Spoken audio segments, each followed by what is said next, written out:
Assim como o canto 9 e também como o canto 11, o canto 10 é um canto gigantesco e provavelmente um dos maiores da Eneida de Virgílio, chegando na casa dos 900, mais de 900 versos, né? Esse vai ser um canto que vai ter muitos símiles, vai ter catálogos, vai ter invocação às musas e muitas aristeias, pelo menos do Enéas, do Palante e do Mesêncio, para destacar só 3. A gente vai ter cenas de destaque, de batalha de outros guerreiros também, mas esses 3 sobretudo. E, outra coisa, vão entrar outros tipos de discurso para a composição desse canto de Virgílio também. E por falar nesse sistema de composição, a gente dá início a esse vídeo sobre o canto 10 da Eneida, porque é um vídeo longo, então prepara a pipoca, o refrigerante, a água, o suco, o que você quiser, e vem comigo nessa leitura. Começando, como eu disse, por esse sistema de discurso, o empréstimo de discursos diferentes para a composição do texto, do poema épico do Virgílio, a gente começa numa primeira cena, que é a do Concílio dos Deuses. Só recobrando alguma coisa que aconteceu ali no canto 9, o canto 9 a gente está observando justamente o cerco dos rútulos ao acampamento troiano, né, ao acampamento dos colegas, dos companheiros de batalha de Enéas.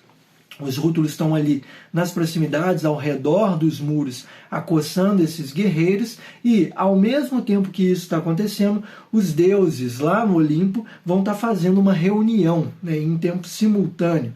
Isso é muito importante porque os deuses nessa reunião vão discutir essa batalha, sobretudo Zeus. Zeus é quem vai começar essa discussão perguntando por que diabos essa batalha está acontecendo.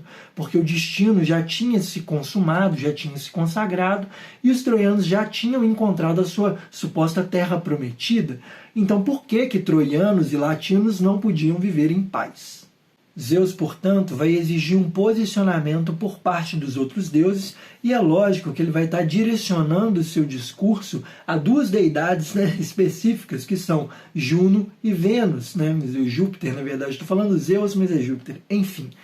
Mas vai estar direcionando esse discurso justamente a Juno e a Vênus, que são as 2 grandes responsáveis pela confusão vivida entre latinos e troianos, né, entre rútulos, troianos, etruscos, enfim, toda essa gente da região e os troianos.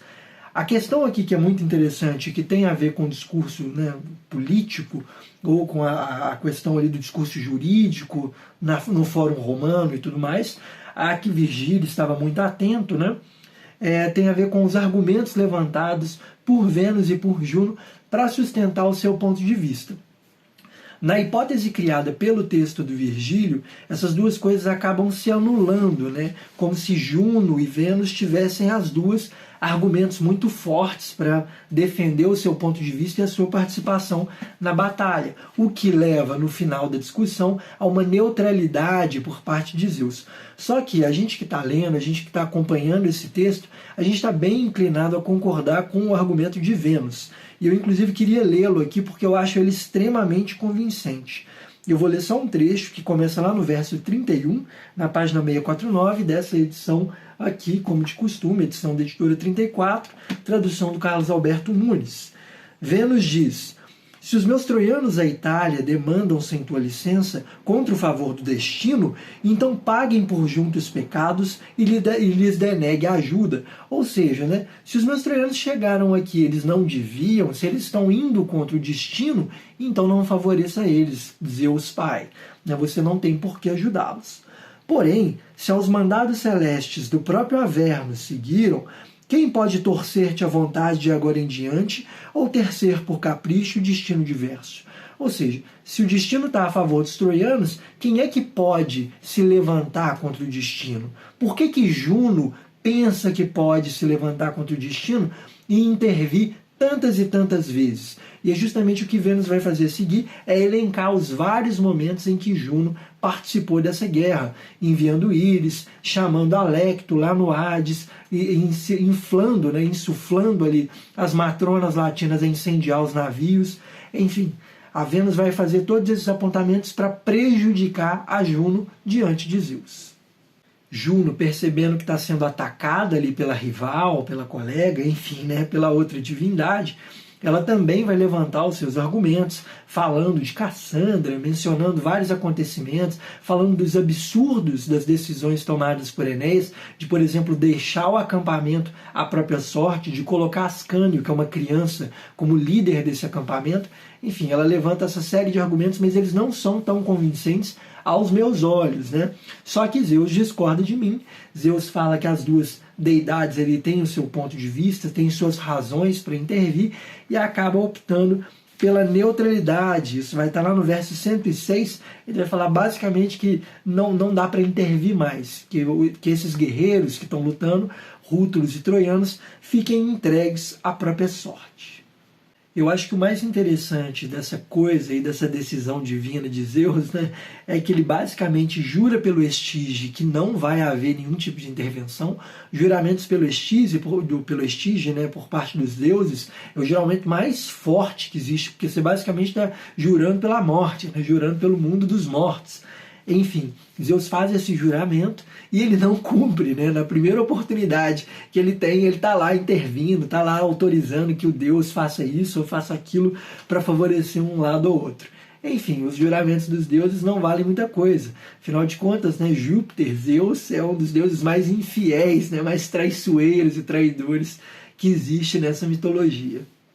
Com isso, a gente encerra o Concílio dos Deuses, né, com essa decisão de Zeus, e a gente vai ter aquele típico corte de cena cinematográfico indo justamente para o campo da simultaneidade. Né? O concílio acaba e mostra justamente, dá uma espécie de close, né, de zoom, né, panorâmico na cena do cerco de Troia, né, de Nova Troia. Opa, confundi aqui. O cerco de Nova Troia. Então a gente vai ter um lance de alguns versos, mais ou menos 20 versos, mostrando o que está acontecendo ali, como é que os rútulos estão cercando e oprimindo as muralhas daquele acampamento. E nesse momento eu queria destacar só um símile que eu achei extremamente significativo por ser muito bonito. Coloca justamente a figura do Ascânio, essa criança de entre 10 e 13 anos, que está ali lutando e sendo líder dos guerreiros troianos na resistência contra os rútulos, e ele vai aparecer no meio de um lance de nomes de guerreiros e tudo mais, como uma pérola, como uma joia no meio de tudo deles. O símile, ele está lá no verso, deixa eu pegar aqui, lá no verso 132, e diz o seguinte: no meio deles, cabelos ao vento, destaca-se o filho do herói Dardânio, ou seja, o filho de Enéas, né? Que é justamente o Ascânio, desvelo muito caro de Vênus celeste. Tal como brilha uma pérola no ouro fungente engastada pelo ornamento do colo ou de bela cabeça, ou reluze lindo marfim embutido com arte no bucho amarelo ou em terebinto de artífice diórico. Sobre as espadas caem os cabelos em círculos de ouro enastrados. Ou seja, né, durante uma batalha em que está todo mundo sujo, com sangue, né, numa confusão danada, suor e tudo mais, o Ascânio está ali se movendo como se fosse uma pérola, como se fosse uma joia no meio dessa confusão, né? Justamente como uma espécie de agulha no palheiro, né? Enfim, uma pérola no meio dos porcos. Acho que essa imagem ela consegue condensar muito bem a relevância e até mesmo a ascendência divina, né, do próprio Ascânio, que é também descendente de uma divindade, e não de qualquer divindade, mas descendente direto da deusa da beleza. Depois desse lance de versas que faz uma visão panorâmica do cerco de Nova Troia, a gente vai ter mais um corte de cena e a câmera vai se deslocar para o outro lado, lá para cima do rio Estige, mostrando Enéas a caminho do reino do Tarconte, que é o reino dos etruscos. Basicamente, o que o Enéas vai fazer é, depois de conversar com o rei Evandro e pedir a assistência dele na batalha e tudo mais, ter reunido alguns guerreiros daquela região, ele agora se dirige para conversar com Tarconte, que é o novo rei dos etruscos e que é inimigo mortal de Mesêncio. Mesêncio que vai ser uma figura central nesse campo, né? Ele inclusive vai ter a sua própria Aristeia, vai matar uma série de guerreiros, como a gente vai ver. Mas ele é um tirano, né? Se vocês bem se lembram, o Mesêncio é descrito como um tirano que oprimia os etruscos. Então os etruscos eles odeiam o Mesêncio, e o que vai acontecer é que basicamente o Enéas chega ali para pedir a ajuda do Tarconte, que é esse novo rei dos etruscos, e prontamente os etruscos topam lutar ao lado dele, né? Se levantar contra Turno e contra Mesêncio. E isso vai somar tropas assim gigantescas, né? Entra naquela dimensão escalafobética que eu já mencionei antes, 2.000 navios, 500 guerreiros, mais de 10.000 guerreiros vindo de tal região, enfim. Essas dimensões que são extremamente grandiloquentes, que dão uma dimensão gigantesca para essa batalha. Nesse momento, a gente vai ter também uma invocação às musas para mostrar o Helicão, o catálogo de heróis, que vão acompanhar Enéas na investida contra os Rútulos, né? Só que antes dessa invocação às musas, né, antes de comentar aqui essa invocação, eu queria falar de um detalhe que é muito importante, porque a gente vai ter acesso a uma cena de Palante e de Enéas sentados nos barcos, né, sentados no barco, em que Palante está perguntando para Enéas sobre as coisas da guerra. Eu acho que essa cena é extremamente significativa porque dá essa dimensão de Palante como uma criança. Palante, como você se lembra, né, é o filho de Evandro, filho do rei ali da cidade da Palanteia, e que vai acompanhar o Enéas, vai representar Evandro nessa guerra. O que acontece nesse momento das perguntas de Palante a Enéas é a criação de uma posição de pai e filho. Então, basicamente, o que a gente vê é Enéas como um pai e Palante como seu filho, né? Eles montam um par, que é importantíssimo aqui, já que mais adiante a gente vai ver a morte de Palante, que vai revoltar, vai tirar a piedade de Enéas. Então isso fica assim, né? Isso merece um destaque muito importante aqui, porque além dessa similaridade de pai e filho, construída por Enéas e Palante, a gente tem também um par amoroso, uma espécie de par de professor e discípulo, nos termos amorosos, de Patroclo e Aquiles, por exemplo, né? Lembrando lá na Ilíada, quando o Patroclo morre, o Aquiles finalmente volta para a batalha. E aquela ira que ele dedicava aos gregos passa a ser dedicada aos troianos, e isso muda tudo. É aí que Troia cai, inclusive, né? Então, esse tipo de simetria criada pelo Virgílio é extremamente importante na composição do canto.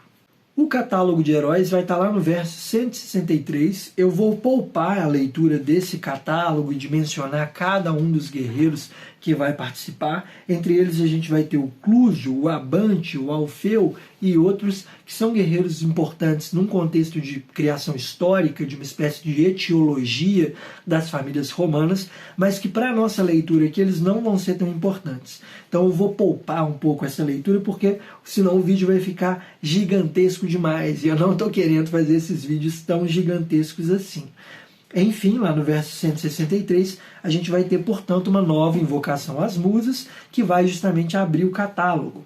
Agora, musas, abri-me o Helicão, inspirai o meu canto para dizer-me que povos toscanos a Enéas seguiram, naus emprestaram e as ondas revoltas cortaram com ele. E aí começa justamente a menção e a descrição de número de guerreiros e de quais guerreiros, de onde vieram esses soldados, né, esses bravos guerreiros que vão lutar ao lado de Enéas.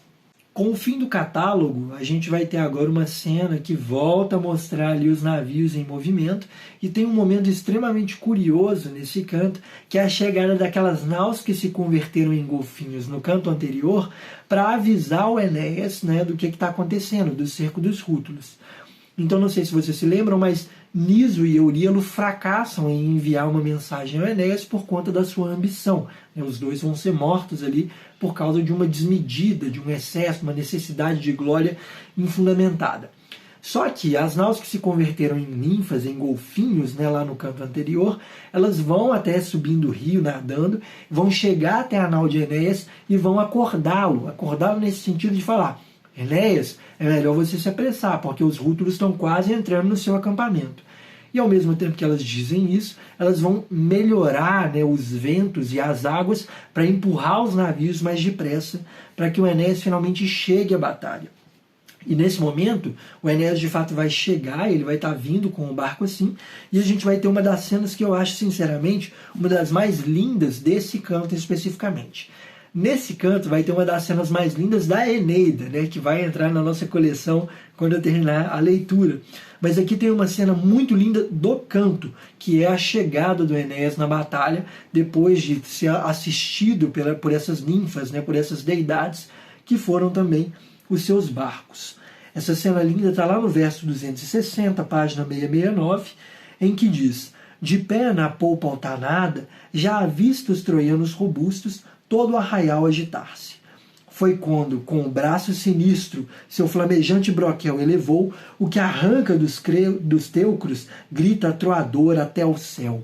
Ou seja, o Enéas de repente está chegando com o barco e levanta sua espada assim, daquele jeito flamejante e tal, e incendeia, né, as suas tropas que estão ali na cidade, vendo a chegada dele, né? Então é um momento assim de motivação enorme. A esperança, o furor lhes duplica. Dardos disparam aos centos, tal como entre as nuvens espessas, grãos de estrimônio, com grande algazarra, ao sinal do comando o eto ruidoso repartem, fungindo de noto violento.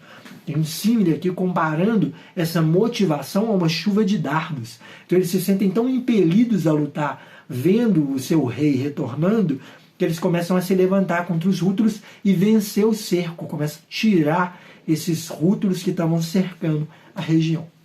Turno também vai ver de longe a chegada de Enéas e ele aproveita essa situação, como ele tipicamente faz, né, de entender as coisas erradas, como um motivo para se revoltar contra os troianos. Né? Então ele vai olhar para os seus companheiros de batalha que estão sendo derrotados por essa chuva de dardos, chuva de lança, e pela bravura dos guerreiros troianos, e vai dizer, não desanimem, né? Que bom que Enéas voltou, porque agora a gente vai poder matá-lo. O Turno é o mestre dos absurdos, né? De falar esse tipo de absurdo. Agora, eu chamo a atenção para uma cena muito curiosa que acontece aqui na chegada do Enéas a esse momento, né? a essa batalha, que é a cena do Tarconte. O Tarconte, que é justamente o rei que vai assistir o Enéas, ele de repente encalha com o barco sem motivo aparente nenhum. Eu fiquei procurando interpretações, fiquei tentando entender por que diabos o barco dele agarrou, não consegui encontrar uma justificativa razoável, mas eu acho que é uma espécie de vingança por conta de ele ser grego, né? Ele é um descendente ali de gregos, enfim. Essa foi a minha interpretação, mas não é a razão, né, que eu acho que seja a verdadeira ou a lógica. Enfim, isso reduz um pouco o tom da narrativa, porque esse momento que estava lá em cima, a cena de batalha super épica, a chegada de Enéas, é cortada abruptamente por essa cena de encalhar navio vivida pelo Tarconte. Mas enfim, a gente dá continuidade a isso. Eu imagino também que esse corte, colocar Tarconte ali encalhando, vem como uma espécie de redução justamente desse discurso que estava lá em cima, cheio dos afetos, para a cena que vem a seguir, porque a gente vai entrar numa cena de batalha que é longuíssima. Ela basicamente, quando começa a cena de batalha, ela vai caminhar basicamente até o fim do canto, até quando o Enéas vai finalmente matar o Mesêncio. Então ter essa espécie de redução ajuda um pouco na criação de uma nova atmosfera, preparando o nosso coração para uma nova cena de batalha, sem que a gente infarte, né? Imagina se a gente estivesse lá em cima e desse continuação a uma cena de batalha tão intensa e que se estende tão longamente. Essa cena de batalha ela vai começar com a descida do Enéas do seu barco, né? Os barcos vão chegar na praia, colocar as tábuas e os guerreiros vão começar a sair em massa, e a gente começa com uma aristeia, uma pequena aristeia vivida pelo Enéas. Eu digo pequena aristeia porque lá no final, né, mais para a segunda metade do canto, quando o Palante, enfim, for morto, né, e o Enéas saber disso, ele vai viver uma grande aristeia. O Enéas vai viver uma grande aristeia. Mas nesse momento a gente começa com uma espécie de pequena aristeia, só para mostrar, tipo assim, ó, o bichão chegou, né, o monstrão chegou. É ele quem vai mandar na coisa toda, é ele que é o bravo guerreiro, ele tem o escudo feito por Vulcano, enfim, coloquem-se no seu lugar. Só que eu acho que mais importante desse começo da cena de batalha é justamente a presença do Palante, porque a gente vai ter uma presença e um crescimento desse personagem.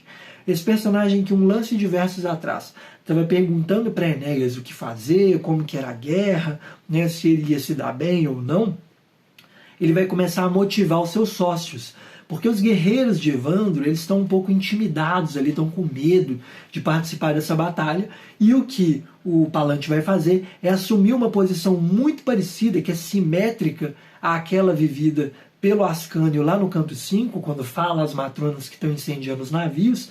O Palante vai assumir uma posição de crescimento, e aí crescimento também no sentido de amadurecimento, né? Ele se torna de criança, ele passa a ser um guerreiro.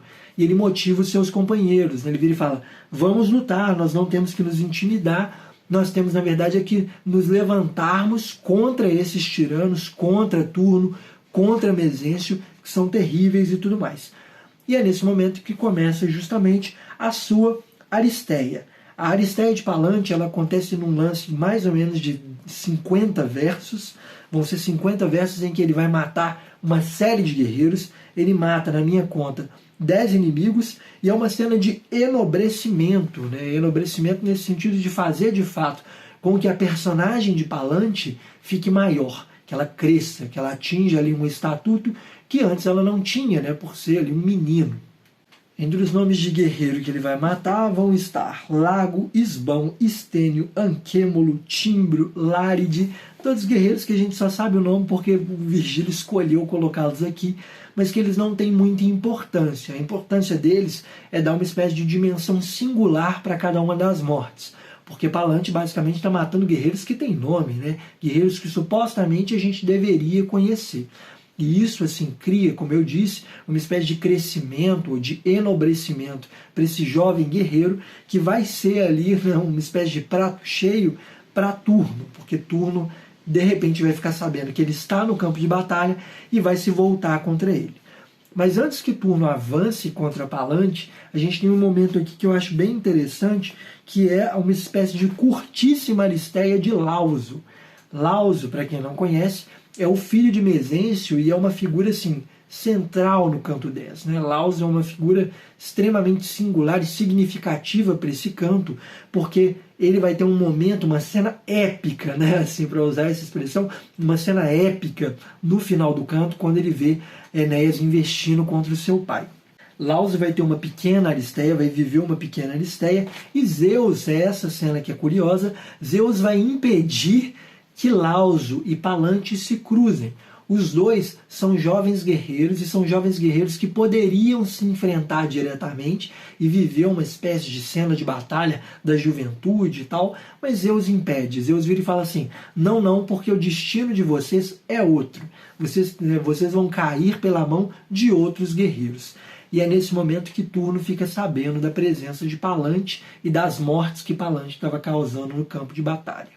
Como é típico desse tipo de confronto mais direto, a gente vai começar a cena com uma espécie de mini Aristeia também do Turno. Então o Turno vai avançar matando vários guerreiros e tudo mais, até que ele finalmente consegue encontrar e alcançar o Palante para confrontá-lo mais diretamente. O Turno, naquele modo sempre selvagem dele, falando ninguém vai matar Palante, Palante é uma presa minha, enfim, desse jeito sempre muito selvagem, quando o Palante se vê de frente dele, o Palante tem uma fala super nobre, falando, não, eu vou vingar todo mundo, vou vingar meu pai e tudo mais, ao que Turno responde com aquela grosseria estúpida de sempre. Né? Enfim, o Palante vai fazer uma súplica a Hércules, né? Ele pede que Hércules preste assistência a ele, né? Hércules, que é um descendente, um sujeito muito importante para o reino da Palenteia, né? O Palante vai fazer uma súplica, ao que Hércules responde chorando, né? É muito impressionante, porque Hércules está ali sentado basicamente no colo de Jove, de Júpiter, seu pai, e chora ali por não poder ajudar, porque o destino tinha prometido a morte de Palante. Isso é muito impressionante, isso é muito triste, né? Quando a gente está no processo de leitura aqui, a gente saber pelos olhos dessa divindade que ela não pode prestar basicamente apoio nenhum, porque o destino de Palante já estava consumado. O Palante, depois de pedir essa assistência, ele atira uma lança, um dardo, contra o Turno, mas não consegue acertá-lo, né? O Turno basicamente desvia, e aí o que o Turno vai fazer é matar Palante. E eu queria ler o trechinho da morte de Palante, porque eu acho uma cena muito importante, uma cena muito bonita, que está lá no verso 481, e começa com a fala do Turno, que é: vê se o meu dardo penetra mais fácil no corpo do inimigo. Né? Ele diz isso como que se para si mesmo e como que para a própria divindade que foi pedida em apoio ali pelo Palante. Né? Disse: e malgrado as camadas de ferro e de bronze do escudo, das 7 peles taurinas que em toda a extensão o abrigavam, sem que a loriga tampouco consiga atenuar-lhe a violência, prestes o dardo vibrante, o amplo peito atingiu do mancebo. Então o Turno pega a sua lança, atira na direção de Palante, e a lança atravessa um escudo de 7 camadas de pele e pega no peito de Palante. Né? O Palante vai cair no chão e rapidamente arranca a asta longa, ainda quente, do seu peito. Inseparáveis, a vida se esvai juntamente com seu sangue. E ele morre, né? Palante, nesse momento, morre. E aí tem uma cena que é extremamente singular, porque o que Turno faz é se aproximar, pegar a sua lança e pisar no cadáver de Palante. Ele pisa no corpo morto de Palante e fala uma coisa idiota, ele, né, fala alguma coisa, Árcades, vejam, né, levem esse corpo podre para o pai dele, né, para o rei Evandro e tudo mais, eu matei Palante, queria eu ter matado o próprio Evandro, enfim, é uma fala terrível como só o Turno sabe fazer. Eu queria destacar nessa cena uma ideia de simetria do que vai acontecer lá no final, porque como eu disse, Palante e Laso estão numa sintonia, dois guerreiros jovens que estão vivendo aí o seu momento de glória, né? A alta glória dentro dessas cenas de batalha. E essa cena de Turno pisando no cadáver de Palante, ela vai ser contraposta à cena de Enéas, que quando mata o Lauso lá no final, Enéas vai matar Lauso, vai levantar o corpo de Lauso no escudo, reconhecendo a bravura desse guerreiro. Então existe uma oposição entre esses dois personagens, entre Turno, o selvagem que pisa no cadáver de um bravo guerreiro, e Enéas, o sujeito que recobra a piedade depois de ver uma cena de bravura do seu inimigo. Outra cena que eu acho muito importante destacar nesse assassinato cometido pelo Turno é o gesto do próprio poeta de antecipar o que vai acontecer lá no fim do livro, lá no canto 12, quando Turno e o Enéas estiverem se confrontando mais diretamente. Porque depois de matar o Palante, o que o Turno faz é ir até o corpo dele, pisar nesse cadáver e ele vê um item significativo. Aqui entra o item significativo, que é um dos elementos importantes, né, dos poemas épicos. O Turno vai ver um cinturão que conta a história da sua família e ele pega o cinturão de Palante e coloca em si mesmo, né? E esse cinturão vai ser importantíssimo para o que vai acontecer lá no canto 12, quando a gente estiver terminando a leitura da Eneida. Mas aqui o poeta antecipa, como eu disse, lá no verso 501. Ó mente humana, de vista acanhada nas coisas futuras, leda nas horas felizes, sem nunca saber dominar-se. Tempo virá em que Turno quisera pagar alto preço por sua vítima de hoje e maldiga os despojos sangrentos, né? Tempo virá em que Turno vai se arrepender de ter matado Palante e, sobretudo, de ter roubado dele esse item significativo.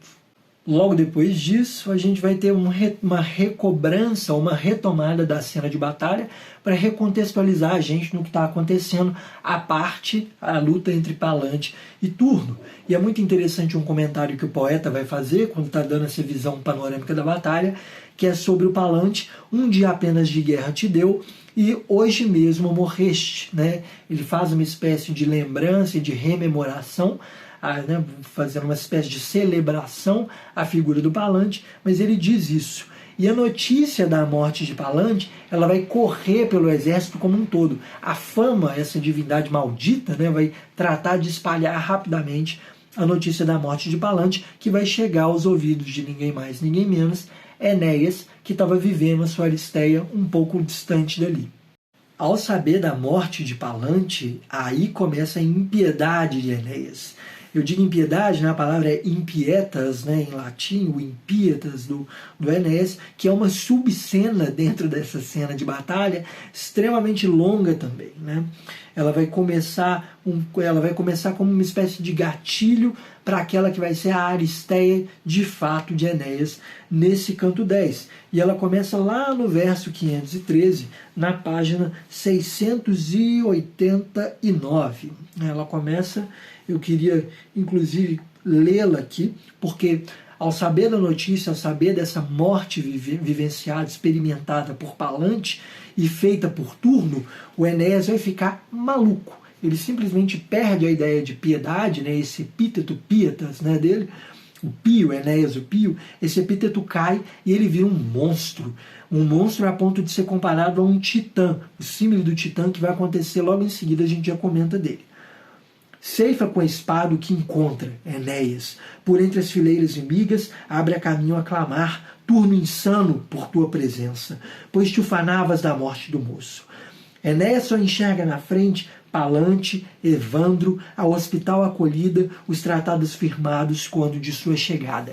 Então Enéas fica cego pelo passado, né? Essa cena é extremamente cinematográfica, como se ele estivesse ali vendo tudo que ele viveu, experimentando tudo aquilo que ele viveu, e por esse motivo matando desenfreadamente, gritando por Turno: Turno, cadê você, seu maldito? Você matou pessoas que cumpriram com todos os gestos de hospitalidade, que me receberam com amor nessa terra. Enquanto você, seu bárbaro, seu maldito, você deve cair, você vai morrer pela minha espada. A Aristeia de Enéas, né, ela vai seguir uma série de loucuras, né? Loucuras eu digo assim, no sentido de que Enéas fica totalmente ensandecido com a morte de Palante, e a gente vai ter essa figura nítida da impiedade dele. Porque ao longo aí da sua Aristeia, vão ser feitas 3 súplicas para Enéas, e Enéas vai recusá-las, né? O Enéas, que é esse sujeito pio, que autoriza que os homens, né, que os homens vivam ali, que os seus inimigos vivam para ver um novo dia, ele simplesmente vai recusar e vai matar impiedosamente os seus inimigos. Isso vai acontecer 3 vezes, primeiro com o inimigo Mago, depois com Tárquito e por fim com Líger. E na cena do Tárquito, né, a gente vai ter justamente o símile do Titã. Por que esse símile do Titã ele é importante? Esse símile está lá no verso 565, na página 693, deixa eu pegar aqui. Por que ele é importante? Porque tira essa dimensão de humanidade do Enéas. O Enéas aqui, assim como seus adversários, está sendo comparado a um ser bestial. Quando a gente chegar na cena do Mesêncio, o Mesêncio vai ser comparado em 4 ou 5 símiles a animais terríveis, né? Enquanto nesse caso aqui, o Enéas está sendo comparado não a um deus, não a uma divindade, como Ascânio já foi comparado a Apolo, por exemplo, mas aos titãs, a monstros terríveis que se levantaram contra os deuses, né? Como eu disse, o símile está lá no verso 565 e que começa com: como Centímano Egeu, de 100 braços, conforme nos contam, que fogo atroz vomitava de peitos 50, e 50 bocas sem pausa fazer, e outros tantos escudos opunha aos crebreios raios de jovem, ou centenas de espadas volteava, assim Enéas no campo da guerra semeava destroços, desde que o Glágio tingiu na matança. Ou seja, desde que Palante fora morto, Enéas se comporta como um titã que tem milhares de braços, centenas de braços, bocas cuspindo fogo, ou seja, que é terrível e que se rebela contra a própria divindade Pai de todos, contra o próprio Jove divino. A violência do Enéas ela é tão grande que a gente vai ter um corte de cena, um pequeno corte de cena no meio dessa cena longa de batalha, que vai nos levar novamente lá para o Olimpo, em que a gente vai ver Zeus debochando de Juno, né? Zeus Jove debochando de Juno, dizendo ali que você está vendo como é que seus guerreiros estão se dando mal, é melhor você tomar cuidado, porque se Enéas encontrar Turno, Turno vai cair. E Juno se aborrece com esse comentário e vai pedir para Jove para que ela possa adiar a morte de Turno, né? Para que ele autorize a ela retirar Turno da batalha e dá-lo pelo menos alguns dias de vida a mais. E Zeus vai conceder. Zeus, que diz que seria o imparcial, que não ia intervir nem nada disso, ele vai falar: faz o que você quiser, pode tirar o seu bravo guerreiro da batalha, sim. E aí o que vai acontecer é o outro deslocamento de cena que nos leva para dentro da batalha, e Juno vai criar um clone de Enéas, né? Um clone não, uma miragem. Eu acho que a palavra miragem é melhor que a palavra clone, porque o que o poeta diz é que ela cria uma imagem de Enéas que não tem substância. Ele não tem a bravura, ele não tem de fato substância. Ele é igual na imagem, no giro da espada, no jogo de corpo, nas falas, mas não tem a substância que aquele guerreiro tinha. E o Turno, sem saber, vai ver essa figura e vai persegui-la. E aí, nesse momento, tem 2 destaques que eu queria fazer, porque tem uma espécie de Deus ex machina nesse momento, né? É de fato uma intervenção divina, inexplicável, né? Juno está intervindo inexplicavelmente, mas o que eu acho mais engraçado é que, por acaso, tem um barco, um navio com uma tábua ali, e a figura de Enéas, né, esse clone de Enéas, como eu disse, vai entrar dentro do barco, Turno vai entrar atrás dele, o barco vai levantar, vai sair dali, e Juno vai empurrá-lo até a cidade de Dauno, né, que é justamente a terra natal de Turno. Essa parte é totalmente tosca, assim, né? Porque de repente surge um barco ali que resgata, entre aspas, Turno da violência de Enéas. Agora, outro ponto que eu acho importante destacar é que esse talvez seja o primeiro e único momento de sensibilidade de Turno. É um momento em que a gente vai ver esse guerreiro escroto que ele é, descer um pouco dessa posição para que a gente possa se sensibilizar com ele. Lá no verso 667, no verso 667, porque o Turno fica tão desesperado que ele chega a cogitar o suicídio. Ele tenta 3 vezes se matar, né, e não consegue, ele é impedido pela Juno, né? Juno não deixa que ele se mate. Enfim, eu acho que esse momento de sensibilidade ele é muito interessante porque existe um discurso que é muito bonito. O Turno fala ali sobre a vergonha que ele sente de ter fugido da batalha e deixado seus companheiros para morrer, que ele não ia encontrar, né, uma morte nobre e que, pior, a fama ia espalhar que ele é um grande covarde. O que não é verdade, porque Juno está intervindo e não vai deixar que isso aconteça. Agora, Turno sai, fica Mesêncio, né, justamente. Quando Turno sai de cena e é levado para longe da batalha, quem assume a posição de guerreiro preclaro, guerreiro maior do que todos, é justamente o tirano Mesêncio. E aqui começa a Aristeia de Mesêncio. A Aristeia, como eu disse, tem muitos símiles animalescos, né? O Mesêncio vai ser comparado diversas vezes a um touro, a um leão, né? Ele vai ser sempre comparado a animais, a ele não é dado o estatuto de humano. Inclusive é muito interessante que na cena final ele fale com o seu cavalo, né? Então existe aí uma relação de homem e animal que se confundem no caso do Mesêncio, e ele vai matar 9 guerreiros dos troianos, né? E dos troianos e dos etruscos, né? Ele vai matar uma série de guerreiros importantes ali com extrema violência. Só que um detalhe que é muito importante é o amor dedicado por Mesêncio a Lauso, que é o seu filho, né? Então, em diversos momentos ao longo dessa Aristeia, em que ele está ali matando de uma forma voraz e terrível seus inimigos, ele está o tempo todo pensando: ah, eu dedico essa morte a Lauso. Ah, será que o Lauso está vendo eu fazendo isso? Ah, como é que será que o Lauso está? Então, existe uma relação de amor intensa entre a figura de Mesêncio com o seu filho. E isso é muito importante para o que acontece a seguir. A gente vai ter uma pausa brevíssima antes do acontecimento posterior, que é uma cena, mais uma cena panorâmica de batalha, em que Marte, entre aspas, está equilibrando as mortes, né? É até muito interessante pensar que o Palante está matando 10 pessoas e o Mesêncio está matando praticamente 10 também, 9, né? 9 guerreiros nomeados aqui. Ele mata outros também não nomeados.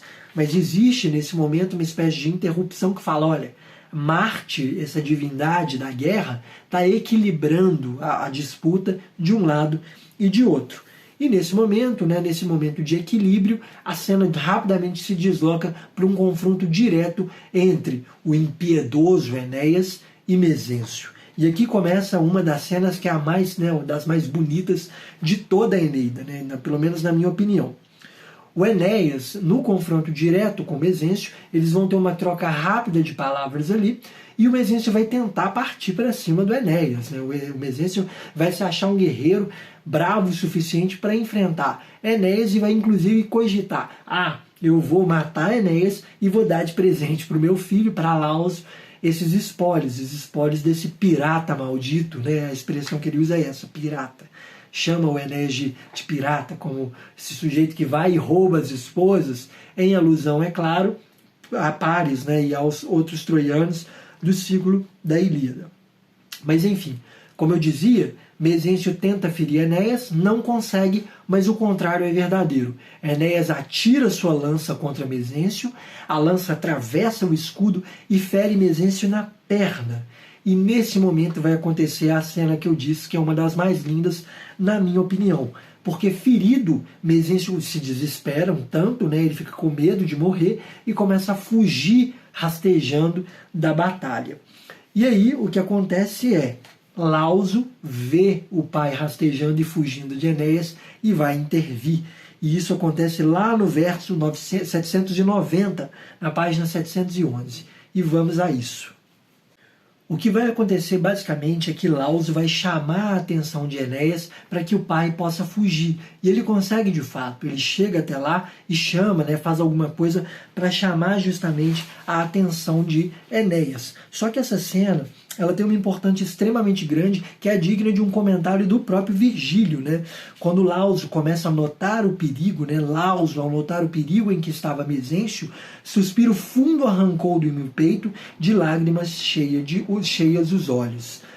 Teu triste fim, aí é o poeta se dirigindo ao próprio Lauso, teu triste fim, generoso mancebo, teus feitos heróicos, se acreditar no que eu digo as futuras idades puderem, não deixarei de cantar em meus versos de eterna memória. É lógico que o Virgílio não pode deixar de cantar esse momento, porque é, de fato, um momento maravilhoso. É lindíssima essa intervenção feita por Lauso, porque Lauso basicamente se coloca na frente quando Enéas vai desferir um golpe contra Mesêncio. O Lauso entra na frente e recebe o golpe pelo pai. E nesse momento ele chama, né, ele fala com Enéas alguma coisa da ordem: tua piedade, né, mancebo, te pôs a perder. Porque de repente o Enéas está no meio de um monte de guerreiros ali, rútulos, né, tentando perseguir e matar Mesêncio. Ele se vê fechado num cerco. Mas nesse momento ele vai enfrentar, como Enéas está impiedoso, totalmente enfurecido, e um guerreiro assim extremamente primoroso, vamos dizer assim, extremamente experiente nas cenas de batalha.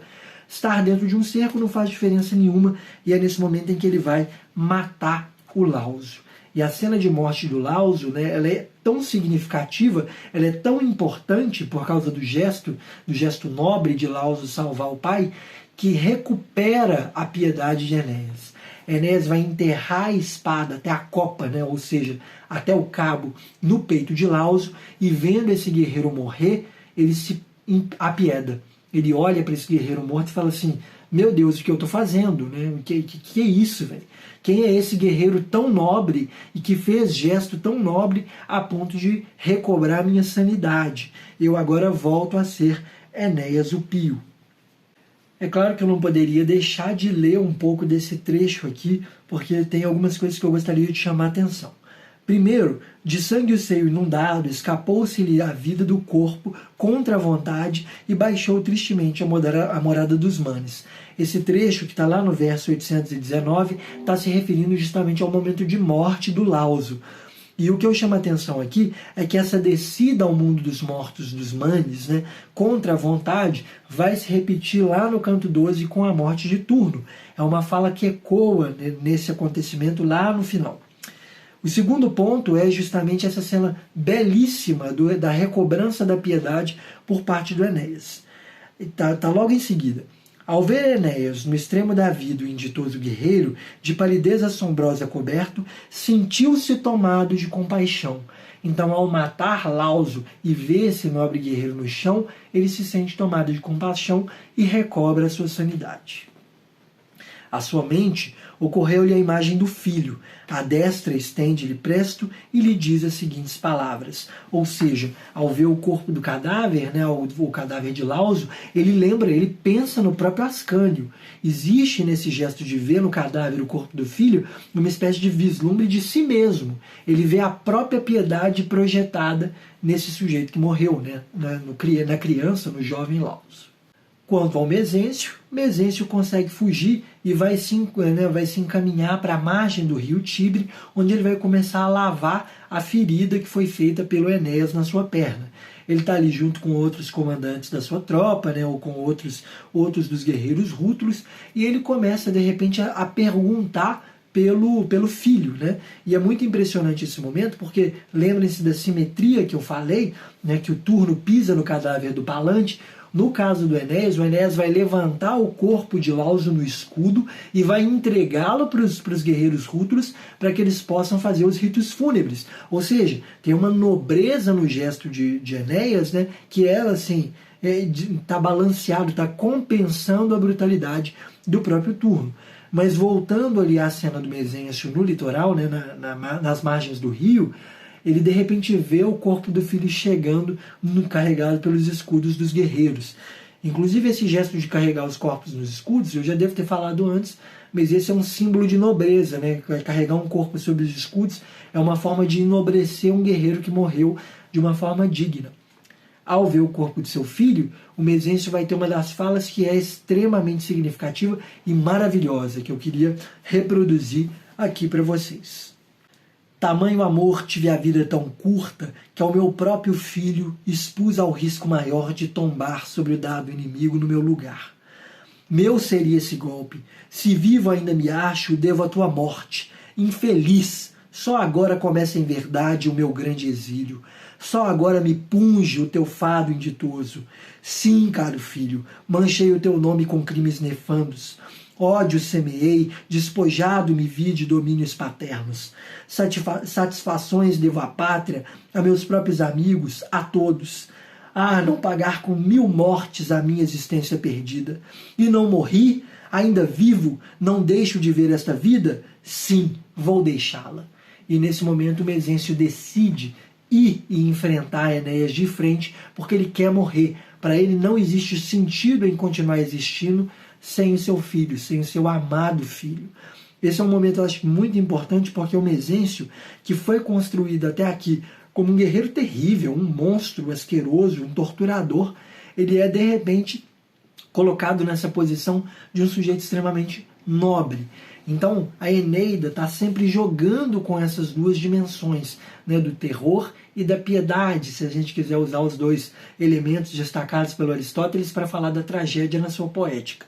Aqui também existe uma espécie de lógica de compensação o tempo todo. Os monstros também, né, causam terror, né?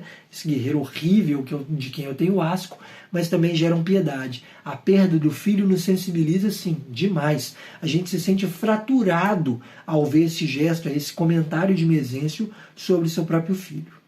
Ele vai, logo em seguida disso, pedir o seu cavalo, o rebo, e ele vai conversar, como eu havia mencionado antes, com esse cavalo num gesto de horizontalização, né? Horizontalização, em que ele vai basicamente dizer: nós já vivemos demais, não faz sentido continuarmos vivos, então vamos à batalha. E o cavalo já pressente naquelas palavras a morte dos dois. E eles vão cortar pelo meio da pugna, Mezêncio como um bravo guerreiro matando várias pessoas no caminho e clamando por Enéas. Enéas, Enéas, Enéas. Ele chama por 3 vezes o nome do guerreiro e o Enéas vai escutá-lo chamar e vai prontamente se virar para enfrentá-lo. O Mezêncio vai fazer um cerco ao redor de Enéas, né? Ele vai ficar circulando e tentando atingir Enéas com flechas, né? Na verdade, está fazendo o gesto da lança, mas é com flechas.